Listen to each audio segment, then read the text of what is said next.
Black Woman Faces Humiliation by Store Manager returns the next day with a shocking twist. A racist store manager charges a black woman with theft. She shocks the store when she walks back into the calm, air-conditioned lobby of Jasmine Miller from the busy afternoon streets. The opulent high-end department store was a shining lighthouse of wealth, with its polished marble flooring reflecting. The soft ambient lighting permeated the air, with the delicate aroma of luxury perfume and the silence of buzz of. Jasmine stopped just inside the door, classical music playing in the background adding an air of calm exclusiveness. Looking about to find her bearings, she was here to find a birthday present for her best pal, something unique to display. Her gratitude for Rachel had been her rock through good times and bad. Jasmine wanted to give her something that mirrored her grace and strength. Jasmine's gaze landed on a jewelry display to her right, and she headed towards. She walked over her heels softly on the floor and saw the necklace's detailed patterns and braces arranged beneath the glass seemed to sparkle with a life of their own, grabbing the light and bending.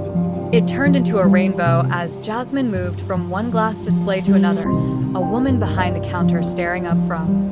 Amanda Sterling, the store manager, had been observing the floor with her usual hawk-like alertness and had. Jasmine quickly focused Amanda, a big woman in her early 40s who took great satisfaction in preserving the store's image for uniqueness often falls to her to personally check the customers. Amanda's eyes tracked Jasmine as she perused the store, although there was nothing obviously odd about the client. Something about Jasmine, Amanda couldn't exactly put it, but a sensation in her gut told her to be. She didn't sit right with her. Amanda had learned from many years of experience to trust her intuition. She signaled David Lopez, the security guard. David, who had been observing the client flow without looking directly at the door, nodded slightly. Much attention looked at Amanda's cue. He was in his late 20s with brown hair and a muscular build, wearing the standard-issue black outfit for the store security squad. He ignored Amanda's indications from long ago. That following instructions was simpler than challenging them. Keep an eye on her, Amanda nodded subtly towards. Jasmine feels about this one. David hesitated. She seemed to be. Amanda's eyes narrowed slightly. That is how they all looked before they tried something. Stay alert, David nodded, little uncomfortable in his stomach, but not wanting to argue. He focused on returning to Jasmine, who had relocated to another area of the jewelry display. Jasmine was blind to the inspection she would receive. She kept exploring, sometimes grabbing a piece to study more closely. She carried a tiny silver bracelet in her. She was reminded of something Rachel would adore, beautiful by hand, appreciating the way the light highlighted their complex design. Nonetheless subtle, as she turned it over in her palms, weighing her choices, she felt a change in the air about her. Searching for Jasmine came upon Amanda staring her from across the desk. Their eyes briefly locked before Amanda turned away, trying to occupy herself with moving a display, frowning slightly, but shrugging it. Although staff members of upscale establishments watched attentively, it wasn't anything new. She kept browsing toward She was totally absorbed in the jewelry, not realizing Amanda had shown a row of beautiful necklaces. Came out from behind the counter and was walking in David's direction, trailing a few paces behind. Jasmine sensed someone close and turned to see Amanda standing just a few feet away. Expression courteous, but wary, Jasmine replied, trying to break the abrupt silence. She gave a little grin. Good day. Tension she sensed in the air. Amanda returned the grin, though it did not quite reach her eyes. Good afternoon, May. I'm simply looking for now. I help you find something? Jasmine shook her head. Thank you. I'm trying to locate a gift for A. Amanda's smile tightened naturally. It let me know whether you needed help. She lingered for a bit, much longer than required, before averting her gaze to David, observing from a distance. Jasmine couldn't get rid of the tiny discomfort she felt as Amanda turned away. It crept into her mind. She dismissed it, concentrating once again on her work, and reached out to grab a necklace. Something seemed odd. Jasmine adored the necklace. Amanda stepped back to the light to see how it caught the sparkle. Counter her motions deliberately, observing Jasmine intently as her mistrust developed to her calm attitude. Her felt like a front for a trained performance covering an ulterior objective she was unsure of exactly. Though she felt uncomfortable, Jasmine resolved herself to investigate Amanda's gentle call catching the security. David nodded, feeling the weight of guards' gaze once more. "We might have to act quickly." Amanda's comments sink in his stomach. He moved to be beside Jasmine as she perused her book. Lost in her hunt for the ideal present, stayed blissfully blind to the eyes following her every step in this normal scene, the seeds of strife having been sown. Once peaceful and pleasant, the environment now seemed to be tinged with conflict, like a storm almost ready to strike. Jasmine continued to run her fingers over a gold necklace with a lovely pendant she loved, browsing through the jewelry. Her mind was momentarily lost in work as she mentally balanced the cost against the relevance of the present. As she felt someone approach her once more, peeking up, she noticed Amanda Sterling going straight for her. This time, Jasmine felt a flutter of discomfort. Something about the manager's demeanor, a deliberate stride, made her feel abruptly self-conscious. "Ma'am, I'm going to have to ask you to come with," Amanda said, her voice clipped in professional. Jasmine blinked, caught off guard. "Forgive me, is there a problem?" she asked, trying to keep her tone courteous, even though Amanda's face was blank, her eyes chilly and evaluating. "I have been observing. We have cause to suspect you might have taken anything from the shop," she mentioned directly, "for a while now." Jasmine's mouth opened. "Took anything? I haven't taken anything. I'm simply staring at the jewels like any other client." Amanda didn't have Rose's voice, which was a little confused mixed with fury. Seemed disturbed by Jasmine's remark, she folded her arms across her chest, preserving her commanding posture. "We here at Prestige Palace," Amanda said, "we cannot afford any risks. If you have not done anything wrong, this will be corrected fast. Kindly come with me." Jasmine and looked about, seeing other shoppers were beginning to see their eyes flicker between her and Amanda. Inquiry and judgment were clearly expressed. Jasmine could feel the situation spiraling out of her grasp and felt a scorching flush of shame. Jasmine murmured, her voice low and steady, "I haven't done anything," the incredulity and frustration building inside her. "Anything illegal? I came in here to purchase a gift, and now you treat me like a criminal." Amanda's demeanor didn't change. "We could talk about in private." She nodded toward the rear of the store. "If you do not come voluntarily, I will have to contact security." Before Jasmine could reply, David Lopez showed up at Amanda's side. His silence, but hovering, he stared at Jasmine, then immediately turned away, his discomfort. Clearly, Jasmine's eyes swung between Amanda and David, her pulse thumping with a mixture of shock and rage. She felt caught, as though the elegant store's walls were closing in on her. David spoke, his voice softer than Amanda's. "Ma'am," he said, attempting to sound, "it's just a normal check if you cooperate fast." Though his voice was clearly hesitant, Jasmine shook her head, her irritation bubbling over. "Routine. I have been looking there. Nothing normal about this. You are blaming me without any evidence." Her voice got stronger now, and several heads turned in their direction. Amanda's calm appeared a little. "Please keep your voice down," she stated harshly. "Either you come with us now, or I will have David escort you out of the store, depending on your preference." Jasmine tightened her hands at her sides, driven to avoid creating a scene. She gazed at Waring, wanted to quarrel. David was expecting for some indication of sympathy or encouragement, but his demeanor stayed reserved. Jasmine took a long breath. Trying to calm herself, she added with tight teeth, "But I'm not allowing you search me without a decent reason, and I want a witness here. This is unacceptable. I won't just watch you treat Amanda like way." Curtly, she remarked, turning to lead the path toward the rear of the shop. David motioned for Jasmine. As Jasmine moved the whispers, she sensed the gaze of other patrons staring at her from still another direction. Her skin crawled as they headed to a little office at the rear of the store. Her mind raced as she had done nothing except the way Amanda had faced her. The conviction in her accusations left her feeling revealed and exposed. This was more than simply a misinterpretation. It felt like an attack on her fundamental nature and presumption about her based just on appearance. Entered the office. Amanda waved for Jasmine to seat them. David stood at the door in a small room with a desk, a couple of chairs, and a closed cabinet along one wall.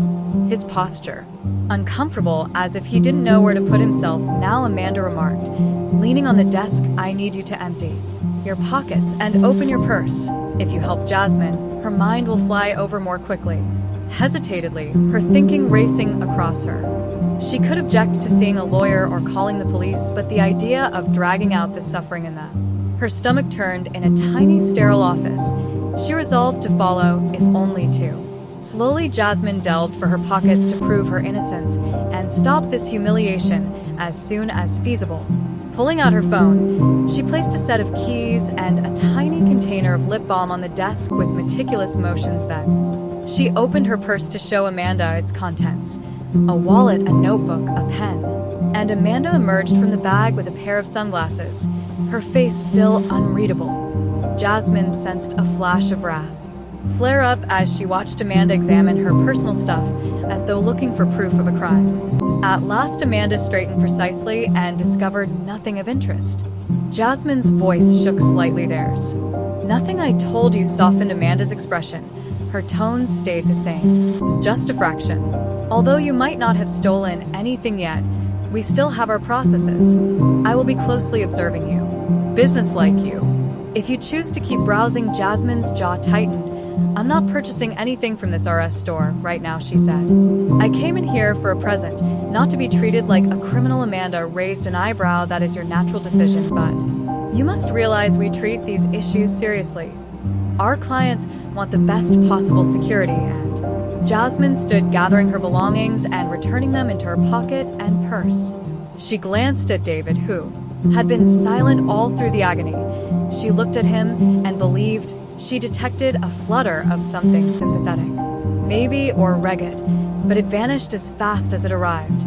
"This is not about security," Jasmine murmured softly, staring back at Amanda. "This is about profiling. You've seen me, and you figured I was here to make trouble. That is not security, that's prejudice." Amanda's expression hardened. "Ma'am, we do not accept charges of that nature.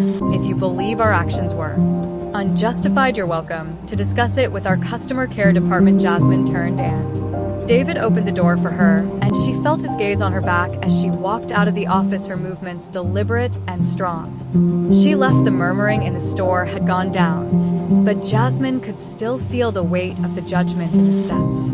Every peek she made outside of the grandeur palace outside, Jasmine stopped breathing in the fresh air, attempting to. Her beating heart calmed down as she mentally repeated the experience, each word heightening her sense of violation. She grabbed her phone and dialed Rachel's number. Her hand shook slightly as she held the phone to her ear. "Rachel," Jasmine said when her buddy responded. "I need to talk to you. Something happened, something wrong." She looked back at the shop. The glass facade reflects sunlight, devoid of any indication of the storm that had lately started. Jasmine looked away, a resolution developing in her head. She wouldn't let this go this time. Not even her heels clicked against the pristine marble floor while she hurried out of the grandeur palace, her phone still pressed. As she proceeded to a quieter spot close to the entrance, the sounds of the bustling street vanished from her ear, trying to calm her. Rachel's voice on the other side of the line sounded composed, but Jasmine sensed the worry in her friend's voice. Jasmine closed her eyes and gently told Rachel exactly what happened from the beginning. Jasmine slowed down, gaze seeking to gather her ideas. She detailed everything: Amanda's wary looks, the sudden allegation, being guided. She could feel the aggravation and rage coming up once more as she spoke. Back office in the embarrassing search. Honest and unvarnished, basically, they handled me like a criminal, Rachel, Jasmine claimed. Voice breaking somewhat since they pulled from what I was simply shopping minding, and they sensed me aside as I was about to pilfer something. There was a little quiet on the line before Rachel spoke. "Strong, Jasmine, this is unacceptable. You did nothing wrong. They had no right to treat you that way. So, we should act accordingly. What can we do?" Jasmine groaned, leaning against the store's glass outside. "I feel terrible, powerless. That is their word against mine. They will just state they were." Rachel's tone was resolute.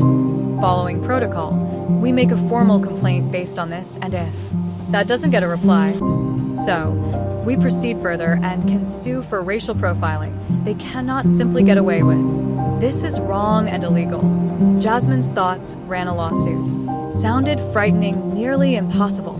But the more she considered what had happened, the more she sensed an air of resolution. She was tired of being perceived a particular way, treated a certain way merely because of her appearance reflected not only her, but also everyone who had ever experienced the same quiet judgment you could possibly imagine. "We can win," Jasmine asked, her voice just above a whisper. "I know we can." Rachel spoke boldly, saying, "You're not alone in this, Jasmine.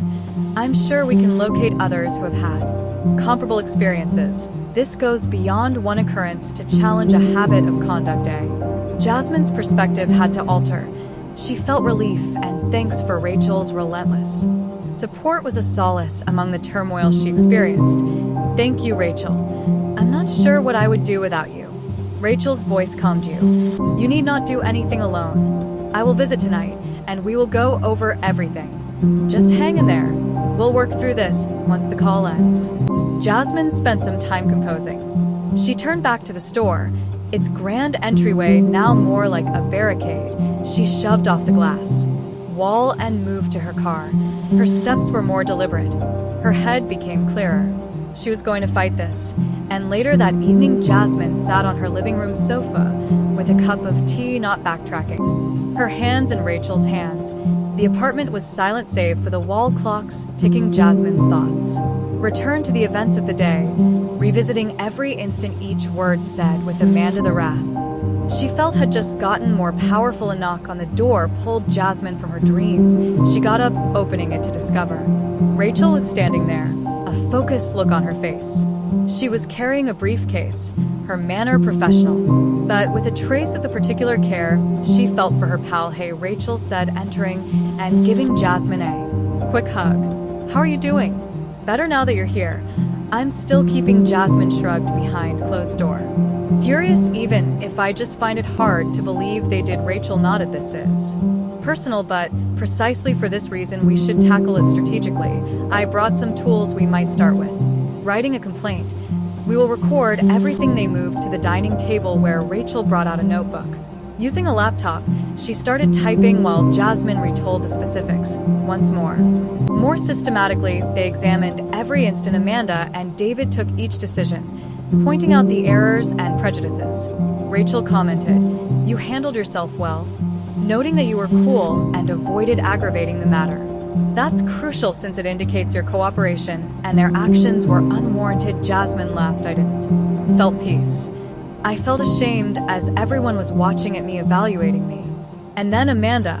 She seemed so confident that I was up to something. She could not see me as a legitimate person, merely a stereotype.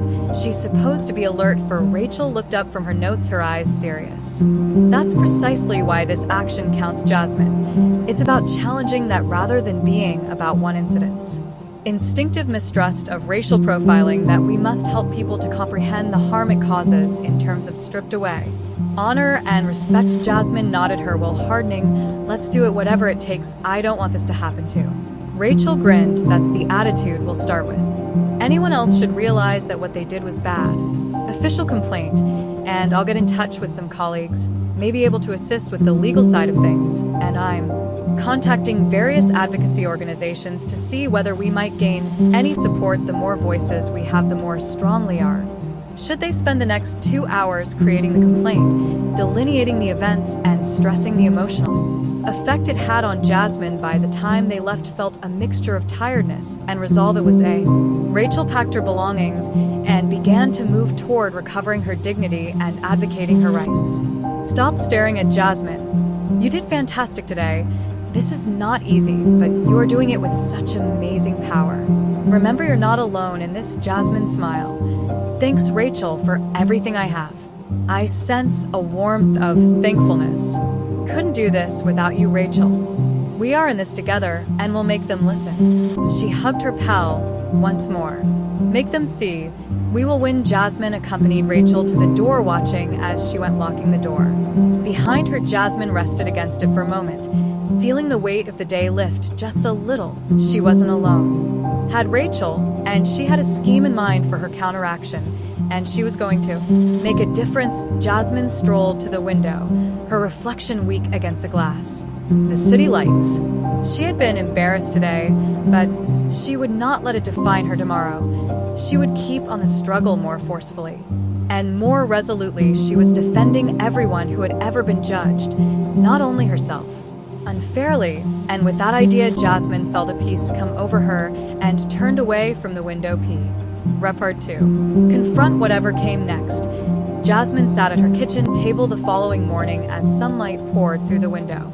She watched the steam rising from the cup of coffee in front of her, her thoughts yet still glowing warmly. Her phone buzzed on the table, dragging her from her thoughts on yesterday's events. It was a text from, "When you're ready, Rachel calls. We'll start on the following actions." Jasmine drew a long breath and sensed something. She resolved herself. She picked up the phone and dialed Rachel's number. It rung just once before Rachel picked up. Jasmine. Rachel remarked, her voice was clear. "How are you feeling today?"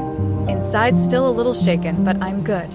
Just I want to do, since I can't stop wondering about what occurred, the way they saw me, like I was inherently guilty." Rachel's tone was soothing. "We shall have something, Rachel, I want none else to go through. We already began writing the legal complaint. First, we will submit it with the corporate office of the store. Subsequently, we can proceed with. If people react poorly, it goes beyond mere complaint. This is not only about a grievance. We will advocate for legislative changes." Jasmine felt a minor sense of comfort, but they need to know this is unacceptable. Hearing Rachel's confidence, "What should I do?" she asked. "I want to be part of this, not just a victim. Good." Rachel answered, "I've been considering this. I want you to create a personal statement outlining everything that happened, how it made you feel, and why you think it was racially motivated. Be honest even about the feelings we'll use.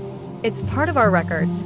Your voice is strong, Jasmine. Your experience will compel people to pay attention." Jasmine nodded, even though Rachel couldn't see her. "I can do this. Start today. Should I also get in touch with?" Rachel stopped for a second to ask anyone else who shops there whether they have had similar experiences. "Maybe others I know. Indeed, if we can compile more testimony, it will help to support our argument. If we get any civil rights groups interested, I will also contact some of them. This gives more weight than just this isn't just a personal problem, society one," Jasmine stated, feeling more concentrated. "I will compose my statement and begin requesting." Rachel whispered softly, "Around, and thank you for being there, for helping me with this." "You don't have to thank me. You are my best friend, Jasmine. This is what friends do apart from this. It is not only vital for you, but also for every person who has ever been wrongfully assessed is standing with us." That ended. The call made Jasmine determined, and she took her laptop from the living room and carried it too. She opened the blank document on the kitchen table, briefly fixed on the computer, gathering her ideas. Then she started typing. Jasmine Miller's personal statement. "Yesterday, I went into Prestige Palace to get a birthday present for my best friend. I meant to pick something unique, something that would demonstrate my gratitude. Instead, I was accused of shoplifting. Amanda Sterling, the store manager. She had been observing me and thought I was behaving suspiciously. She insisted I accompany her, then had security guards search my items in a little office in the rear of the shop. At that point, I felt embarrassed and small. Felt as though my dignity was being stripped away directly in front of other patrons, observing and murmuring. Wondering why me, what I'd done to deserve this. I came to see it had more to do with who I am than with what I did. I understood they felt I didn't belong since they noticed my skin tone." Jasmine Miller wasn't seen as marketing consultant, a buddy, a daughter. I observed as a threat. This event was not only unpleasant, but also a reminder of how readily my humanity may be ignored depending on nothing more than an assumption. I felt helpless, yet I refused to let this moment define me as a victim. Instead, speaking up means fighting back, since this is not only about me, but also about changing an attitude that states people's look might determine their judgment and humiliation. Hence, Prestige Palace should be aware of the influence. I want them to know that what they did was wrong, and to modify their rules so that no more one else has to experience the same way I did yesterday. Jasmine sat back, reading over her lines. They were natural and honest. Strong. She saved the paper and forwarded it to Rachel. She then grabbed up her phone and started surfing her. Connection-seeking pals who might have visited Prestige Palace or another upscale retailer by early afternoon. Jasmine had talked to 3 friends. One of them, Maya, recalled a similar situation in which she felt watched and trailed about the business, but hadn't been personally confronted. Another friend, Carla, mentioned stopped purchasing at. She felt out of place, like she was continuously being scrutinized, hence she went to Prestige Palace, since these locations just aren't right. Over the phone, Carla stated, "Welcome. They don't say it, but you can sense it in. The way they treat you, and the fact that they refuse to assist unless they believe you are making an expensive purchase indicate. Though small." Jasmine appreciated her friend's comments and hung up feeling a mix of irritation and affirmation she was not imagining. Others experienced it too. This was not only about one occurrence it was part of. Bigger issue, since Jasmine got a note from Rachel stating she had spoken with a civil rights activist. People interested in their case volunteered to offer extra legal assistance and help to highlight Jasmine's narrative. If it made it to the media, Jasmine sensed a flutter of optimism. Perhaps this would change things. Her voice would be heard. That evening, Rachel returned, seated at the kitchen table reviewing Jasmine's statement. Rachel's friend's eyes shone with resolve as she perused the document. "This is strong. According to Jasmine, Rachel, your words have power, just what we need to demonstrate the emotional impact of their acts, and with the help of the civil rights group, we have a strong basis for the litigation we are not pursuing. Just getting an apology. We will fight for real change." Jasmine, nodding with renewed sense of direction. After formally, Rachel mentioned, "What is our next action? We get ready for any reaction from here. Prestige Palace, should they try to ignore it or deny guilt, we escalate, we get. Our aim is to make this publicly sufficient such that it cannot be merely brushed under the media involved." Though she knew it was essential, Jasmine felt a flutter of apprehension at the idea of public speaking. She said, "Ready. Firmly, whatever it takes. I don't want to turn back from this." Rachel reached across the table, laying a hand on. "Remember that we are going to see them see us. You are doing the right thing, Jasmine. You are not alone. Genuinely see us." Jasmine squeezed Rachel's hand, experiencing the unity between them. They were in this together, battling not merely for personal justice, but also for the dignity of every person who had been wrongfully assessed while they sat there planning. Their approach let Jasmine experience a strength she had not felt before. She was acting rather than just reacting. Though it was only the beginning, standing up for others and yourself marks a step toward justice. Jasmine got up early the following morning in search of a purpose to replace the weightiness that had dogged her. She looked at her phone looking for texts Rachel had previously texted after the event at Prestige Palace. "Meeting at 10 a.m. The civil rights attorney at their a.m. I'll get you up at 9:30. Jasmine, right from their office, answered with a brief "see you," then started to get ready. By 9:30, Rachel's car drew up outside Jasmine's apartment. Jasmine left dressed in a navy blazer over a basic blouse. Her expression set Rachel. As Jasmine entered the car, "Ready?" Rachel begged to be pulled away from the curb. "As ready as I would ever be." Shimon smiled. "So, do you believe we will receive the required support?" Rachel nodded boldly. The attorney Linda Mars meets is renowned for challenging high-profile discrimination lawsuits. She excels at and driven about civil rights. If anyone else can help us. Rachel's ride to the office was full of her describing their strategy to ensure Jasmine felt. When they arrived, the building was a simple but professionally pleasing construction in a busy area of downtown. Linda Marks proceeded up to the second floor, where the civil rights organization's offices were housed. Met them at the reception area. A woman in her late 40s with short curly hair and a friendly grin wore a custom fit and exuded confidence that instantly calmed Jasmine. "Rachel, thank you for arriving." And Linda, "Kindly accompany me," as we stroll down to a conference room with a table set up. Shaking hands, Linda waved for them to seat using folders and papers. "I have gone over the first complaint Rachel brought me." Linda started sitting across from them. "First, I want to apologize for what you went through. Harassment no one should be handled, particularly in an area meant for client welcome. I think you have a great. In this situation, racial profiling is a major problem that we should take care of any time it arises." Jasmine experienced a mixture of "thank you, Linda," relief and validation at her remarks. She said gently, "It's justice." Linda nodded, heartened to think someone would glance at me and assume the worst without knowing anything about me. Sympathetically, many people's objective is to ensure there are repercussions, which is a sad fact. For those acts, I will assist Prestige Palace by starting the official complaint with their corporate office. We're requesting an apology, policy modifications, and sensitivity. Prepare the legal paperwork and we'll forward them today.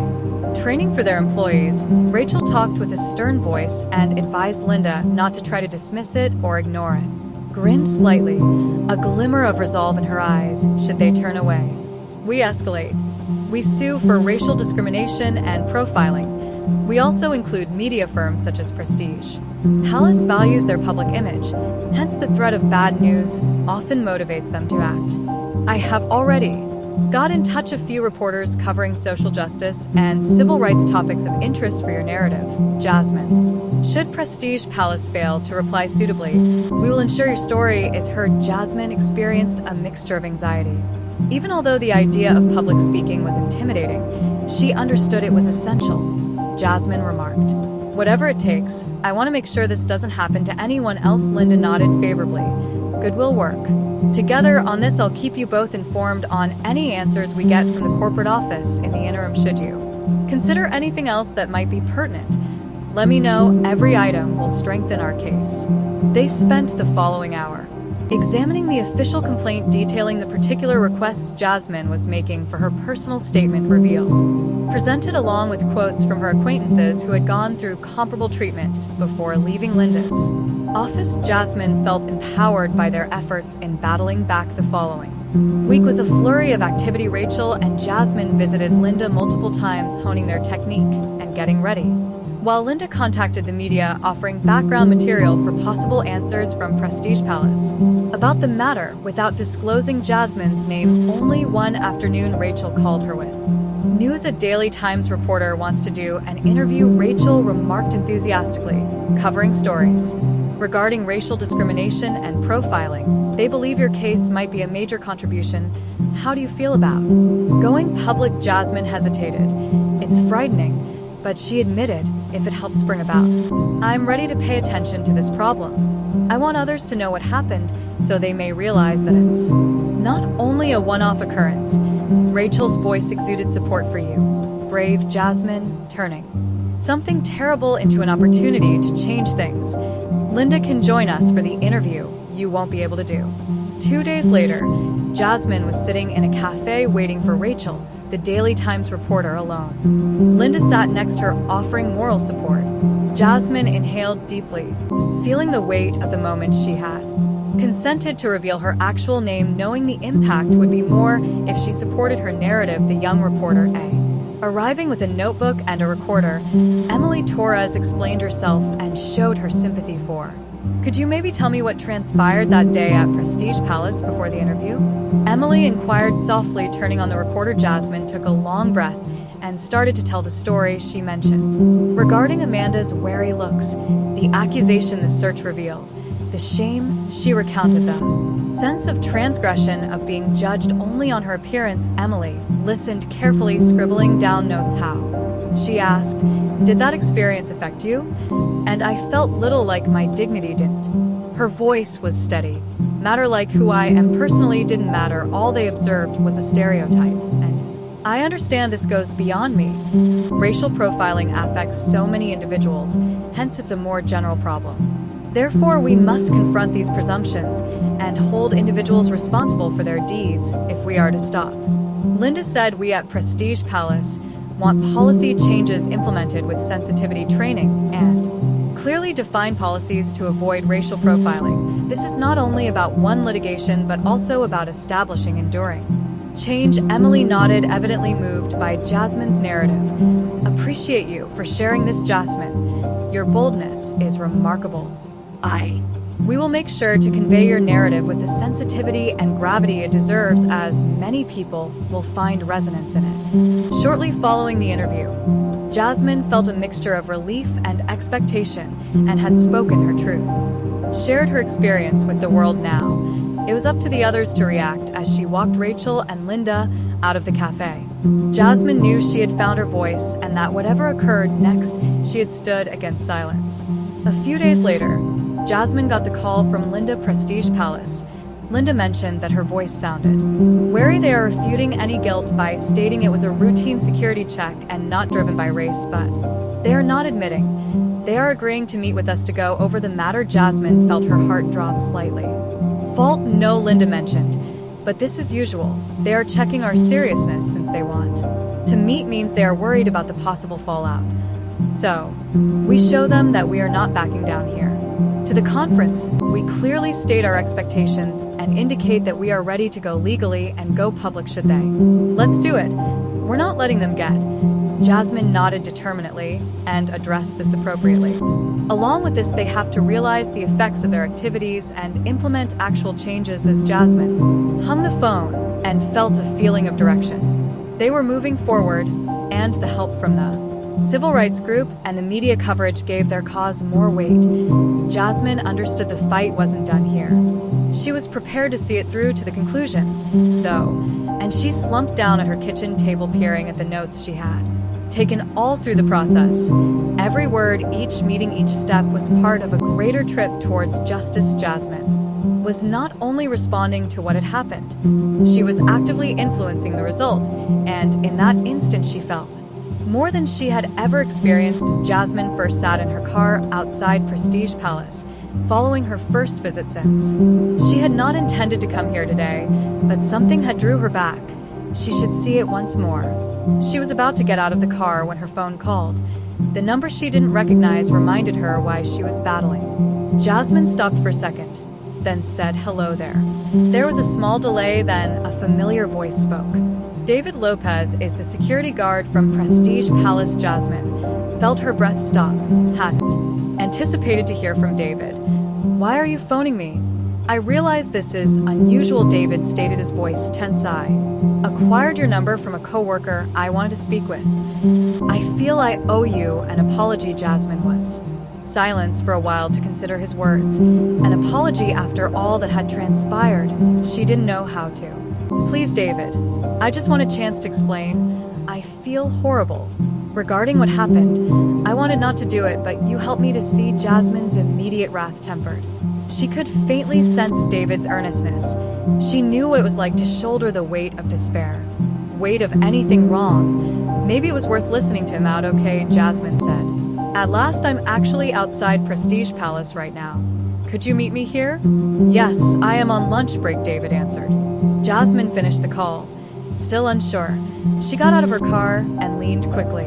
Despite it, a few minutes later David exited, wondering about till he found her at the store's door. David, in his late 20s with dark hair trimmed short, walked over his steps with a worried look on his face. He wore his black and white security uniform, contrasting the vivid backdrop of the street. "Jasmine," David said, as he walked toward. "Thank you for agreeing to meet Elle. I know you don't have to listen." Jasmine crossed her arms over her chest. "I'm here, wondering what you want to say." David looked about, as though verifying. Nobody was observing. "I'm truly sorry about what happened that day. I know that most likely doesn't mean much, but Amanda, the manager, you know, she didn't want to do it. Received a direct directive and feared losing my job should I fail to match." Jasmine's demeanor stayed cautious. "So you just carried on even though you knew it was immoral?" David stared down at his feet. "Yes," he acknowledged. "I know that's not an excuse I could have offered. Nevertheless, I have been thinking about it every day. I wanted to apologize. I'm sorry for what you went through, but I'm not sure how to right things."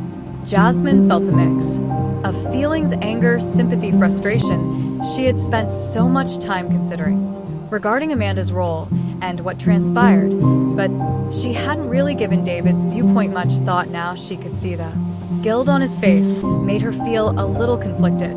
"Why are you telling me this now?" Jasmine asked. "Did you not say something when it happened?" David sighed, touching the back of his neck. "I was terrified and have seen what occurs when people stand up to Amanda. She is strong and has contacts. I wanted to keep my job. My family depends on it. But that's not justification for what I did. I simply cannot keep this to myself anymore. I had to tell you. I should have said I'm sorry." Jasmine had briefly studied him. His eyes were real, full of sadness. She understood that knowing you would cause someone to feel heavy even if. She knew his struggle. You know this isn't only about fear. She couldn't completely forgive him yet. You or me, Jasmine answered at last. It's about the entire system that lets individuals feel it's acceptable to treat others like this. David nodded. D. I knew that this goes beyond one occurrence. Thus, I wanted to assist if you were compiling a file. Complaint should this go before court. I would want to testify and inform them of what actually transpired. Amanda made the call saying I didn't witness you acting inappropriately. Perhaps it wouldn't be enough to offset what I did, but I wanted to. Jasmine felt a flutter of hope David's testimony could be vital. Therefore, acting now would help her to lend weight to her example, illustrating her that, although more than that, even the security guard had questions about the charges. Change was achievable even in little ways. If you're ready to testify, it may make a significant difference. I'll let my attorney know we might need you. We're going to be seeing Prestige Palace soon. David seemed relieved. Thank you, Jasmine. I realize I messed up, but I want to right things. I'll try anything I can to help. Jasmine nodded. Well, I appreciate it, but keep in mind this goes beyond a simple apology. We are working to alter things, so this doesn't stop. Be ready for that. David gave a little resolute nod. I will be ready. As David turned to leave. Back inside, Jasmine observed him for a minute, experiencing a conflicting range of feelings, still enraged at what had happened, but she felt validated when she saw David's regret and readiness to stand up. She wasn't alone in. People may see the wrongness of what had happened and change.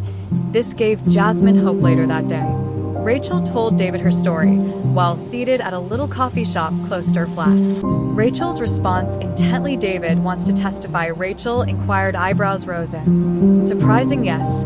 Jasmine responded, sipping her coffee. He felt ashamed about what he had done without truly believe I'd done something wrong. He was merely following instructions as he was terrified of Amanda. Rachel nodded, carefully considering that his evidence would truly help our case, particularly because he is on the inside, and reveals that there was uncertainty even among the employees. Jasmine felt satisfaction upon hearing Rachel's statements. Do you suppose it will be sufficient? Rachel mentioned, but we still have to be ready for the Prestige conference. It is a great addition. Palace, they might try to minimize it or assert it's only one person's view. We should keep our attention on the more general picture. Policy adjustments, training, and responsibility. Jasmine's will strengthened. I'm ready. I've been considering what you mentioned about how this relates to more than just me. It relates to everyone who has ever been evaluated unfairly, who's ever felt that they were less than because of their appearance. I want our voices to be heard.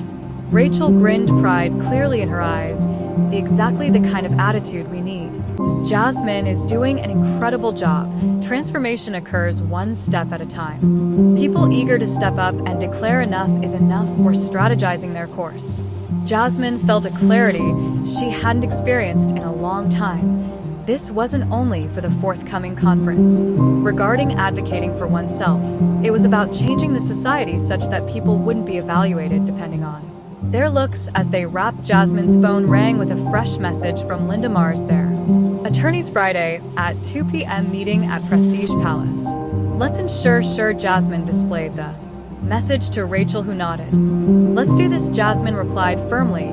Let's make them see us, really see us. Jasmine exited though the path ahead would not be simple. She knew she was not alone among coffee shops determined to. As Jasmine returned to her side, Rachel, Linda, and now David had the will to meet whatever came their way. Her room was surrounded with the noise of the city. She sensed renewed optimism for change and was arriving Friday afternoon ready to be part of it, brought with it suspense and expectation. Jasmine stood. Her heart was outside the office building where the meeting with Prestige Palaces was arranged. She was dressed in a basic but businesslike gray blazer over a white shirt, beating quicker than usual. Rachel stood beside black slacks, distinguishes their attorney with a reassuring presence in her neat work suit. Linda, Rachel asked, was waiting inside ready to lead the discussion. Are you okay? She placed a hand on Jasmine's shoulder and, I'm fine. Jasmine took a long breath to help her relax the jitters in her tummy. She seemed a little bit anxious. Feels genuine now. You know we are really confronting them, Rachel nodded. I understand, but remember, we are not alone. Linda is among the best we have ready for this. We have truth on our side. Speak from the heart as you did before you acquired this. Jasmine nodded, getting power from Rachel's comments. You are correct. Let us enter the building and ride the elevator to the third-level conference room. As they stood inside, Jasmine saw Linda, already sat at the large table going over some paperwork she had searched for, and offered Jasmine and Rachel a confident smile. Just on time, Linda said, take a seat. They will be here any minute. Rachel took a seat, and Linda handed them copies of the meeting agenda. Remember, Linda mentioned her voice? Our objective is to persuade them accept what happened and accept our terms and apology policy adjustments, and training in sensitivity keeps one focused, relaxed, and lets me handle most of the speaking. Jasmine, you will get an opportunity to share your experience, but I will guide you through it. Jasmine nodded slightly. More grounded, she looked about the area, noting the neat professional decor, bland walls, a few abstract paintings in a big window facing the city. It was a long cry from the rear office where she had been arrested at Prestige Palace, yet the air was tense. 3 people entered Jasmine just a moment later. Amanda Sterling noticed right away that she was wearing a stylish black suit and that her demeanor was reserved too. Men in suits. One was the tall man, district manager Robert Clay of the store. The other was a lawyer defending Prestige Palace, a younger man with graying hair and a sobering manner that reflected. Linda welcomed them, standing to shake hands. I am Linda Marks, a briefcase in an ER of confidence. Good day. Rachel Owens, Jasmine Miller, is also on our team. Naturally, you know, and Miller. Good day, Robert Clay stated. His voice is courteous but businesslike. I am Robert Clay, the district manager. Amanda Sterling is our shop manager, and Mark Denton, our attorney. Let us begin. We all sat across the table facing each other. The air was dense with formality. Each side measured the other. Linda started, her voice firm. We are here to talk about the August 26th incident at Prestige Palace, including, as you know, my client Jasmine Miller was accused of shoplifting without evidence gathered and searched under, which greatly troubled her emotionally. We think this behavior was driven by racial profiling, and we are seeking an apology policy changes and sensitivity to training for every employee to stop such events from happening going forward. Mark Denton, the lawyer for the store, pushed forward slightly. Ms. Marks, Prestige Palace argues that the steps our employees took followed standard security protocols meant to. We do not practice racial profiling, and any accusation implying compromise of the integrity and safety of our store otherwise is unfounded. Jasmine felt a flash of wrath, but maintained composure since she anticipated this would be the denial. Linda stayed calm even though she refused to admit any guilt. Her voice never wavered in following accepted practices. Linda responded forcefully. Do not justify targeting a customer based on appearance. Miller was arrested without cause. No. Found stolen goods. No behavior that would point to theft appears to be the main element influencing this. Her race caused Amanda to shift uneasily in her seat, her eyes flickering to Jasmine for a moment. She felt quick mistrust. Just before turning away Jasmine, Amanda's stare stayed firm, and she wanted Amanda to see her to grasp. Her actions have consequences. We have quotes from other staff members, including the security guard engaged. David Lopez. Linda will testify that he saw no unusual activity from Ms. Miller and that he felt under pressure to follow manager directives. His testimony can help us to prove racial profiling. Robert Clay interrupted with a wary tone. We know the gravity of the claims, Ms. Marks. Ready to talk about potential fixes, but we cannot own racial profiling. Jasmine sensed her irritation rising while our employees were following security procedures. It was obvious they were trying to skirt the problem by making vague concessions without owning responsibility. It was time. Speaking with all the proper respect, Jasmine claimed her voice to be strong, yet this isn't. Regarding operations, it's about the effects that operations carry depending on presumptions concerning. People like me were treated like criminals based on appearance. It's not only poor customer service, it's also discrimination, and it's not something Amanda could ignore. She shifted once more uncomfortable Jasmine. Pressed on, I was there shopping like every other customer, but you didn't see me. I done nothing wrong that day. That's why we're here. You considered me as a threat based on nothing except my skin tone. Hence, it's not okay. It is unacceptable to criticize someone based on their appearance and to presume the worst of things about individuals due of. There was a moment of silence in the room. Jasmine's words lingered in the air unquestionably, and true Linda nodded to Jasmine to indicate her support. Mark Denton cleared his throat. We know that this circumstances has Miss Miller caused trouble. We are ready to talk about a settlement to meet your needs, but we have to. To be clear, any settlement would be without acknowledgement of guilt. Linda leaned forward, her eyes fixed unflinching. We're not here only for a settlement. We are here for responsibility and change we wish to see applied through policy implementation. That's stop racial profiling, sensitivity training for employees, a public apology, and well-defined policies to guarantee this is not something that will happen again. Non-negotiable. Robert Clay stared at Amanda, then at Mark Denton, the attorney. Nodded slightly to indicate they should give the terms great thought. We will handle these demands under. Robert advised gently that although we want to discuss our corporate office before committing any money, to reassure you that Prestige Palace is dedicated to provide a friendly surroundings for every client. Linda's statement was firm. If we do not observe a dedication to the adjustments, we should anticipate a reply within the next week. We have discussed, this is not only about one person situation. We will then go with formally suing and involve the media.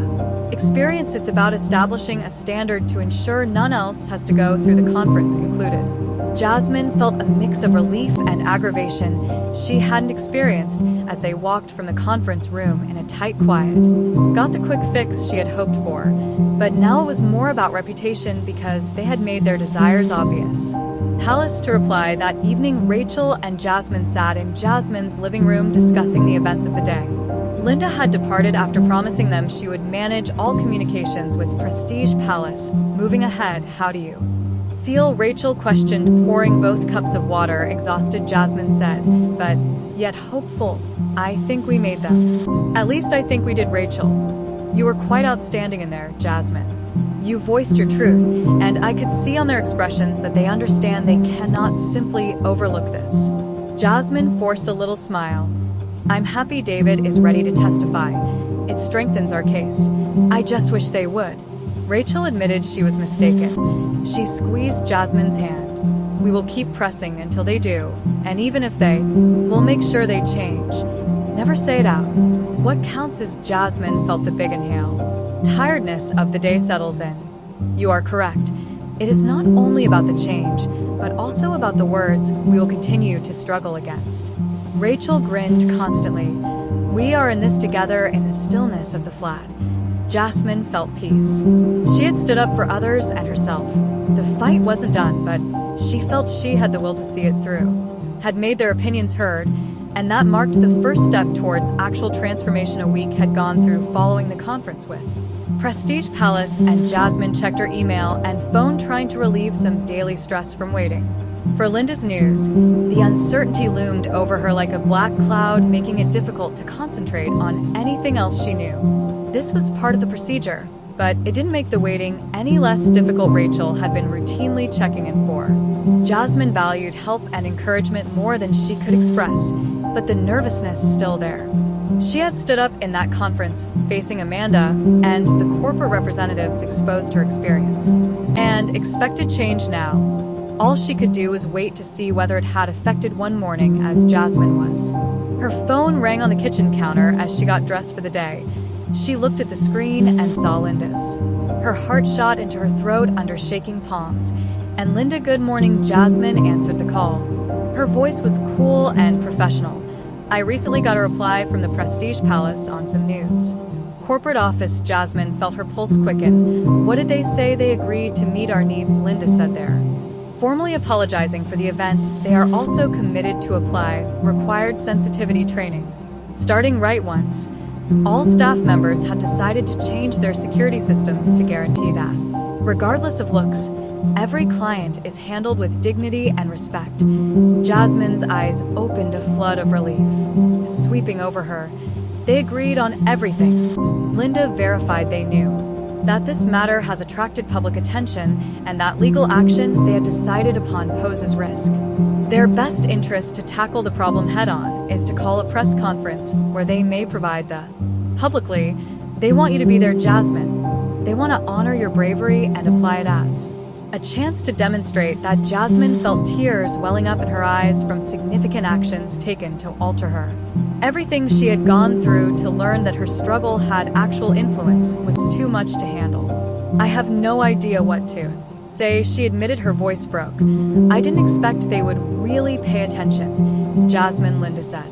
Softly, you made them pay attention. This is a triumph not only for you, but for everyone who has ever been judged or abused due to appearance. You should be happy of yourself, as this kind of change is not easy. When is the press conference they wish to have tomorrow? Jasmine inhaled deeply, trying to control her feelings. Afternoon, Linda replied. I'll be here with you along with Rachel. We'll make sure everything goes without a hitch. There are getting ready to make a speech. Yet, you will have the opportunity to speak should you so wish.